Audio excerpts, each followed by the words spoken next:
በመከራ ቀን እግዚአብሔር ይስማችሁ። በመከራ ቀን ሰው ላይ ሰማ ይችላል። በመከራ ቀን ሁሉም ሰው ገሸሽ ይላል። በመከራ ቀን ያመንከው ወዳጅ ይከዳል።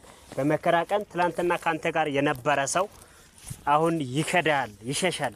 በመከራ ቀን ቤተሰብ ይከዳል። በመከራ ቀን ወዳጅ ይከዳል። በመከራ ቀን ያመንከው ጓደኛ ይከዳል።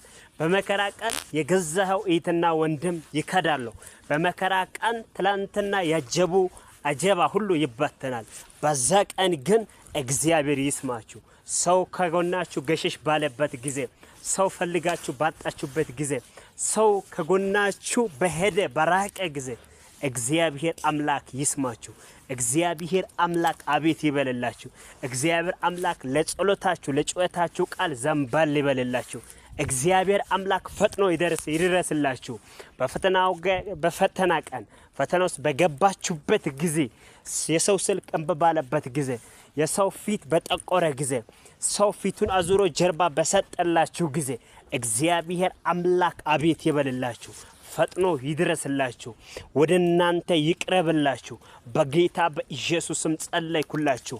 የዝምታ ቀን ሰው ሁሉ ዝም ባለበት ጊዜ፣ ወዳጅ ሁሉ ዝም ባለበት ጊዜ፣ የሰው ሁሉ ስልክ አልሰራ ባለበት ጊዜ፣ ትላንትና በፈለጋችሁበት ጊዜ የምታገኙ ሰው አሁን በፈተና ውስጥ ገፍታችሁ በሆነ ነገር ውስጥ ገፍታችሁ የሰው ሁሉ ስልክ እምብ ባለበት ጊዜ፣ ከአገልግሎት መስጫ ክልል ሁሉ በወጣበት ጊዜ እግዚአብሔር በዛ ጊዜ ፈጥኖ ይድረስላችሁ።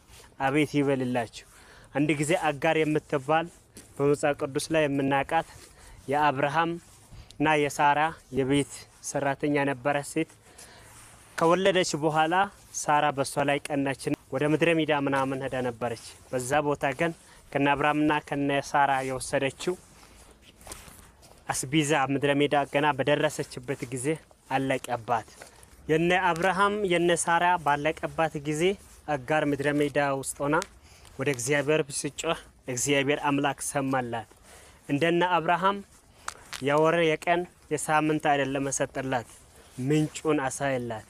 የሰው ሁሉ ከነ አብርሃም ከነ ሳራ ሁሉ ገሸሽ ባለችበት ጊዜ በተለይታ ምድረ ሜዳ በሄደችበት ጊዜ እግዚአብሔር አምላክ ግን ለአጋር የሚያልቀውን ሳይሆን የማያልቀውን ምንጭን ሰጠላት። ስለዚህ የሰው ያለቀባችሁ፣ የሰው አልሰራ ያለላችሁ፣ ከሰው ሁሉ ተለይታችሁ ብቻችሁን ያላችሁ ሰዎች፣ በተለይ ፈተና ውስጥ ያላችሁ፣ ማን ያየኛል፣ ማን ይሰማኛል፣ ማን ከዚህ ፈተና ደርሶ ያድነኛል ለምትሉ ሰዎች እግዚአብሔር አምላክ ፈጥኖ ይረዳችኋል፣ ያግዛችኋል። የእግዚአብሔርን ማዳን ታዩታላችሁ። በዚህ ሳምንት ወዳችኋለሁ። ኮሜንት ላይ አሜን በሉ። ነብይ አማን ነኝ። እግዚአብሔር አምላክ ከፍ ያርጋችሁ። ተባረኩልኝ።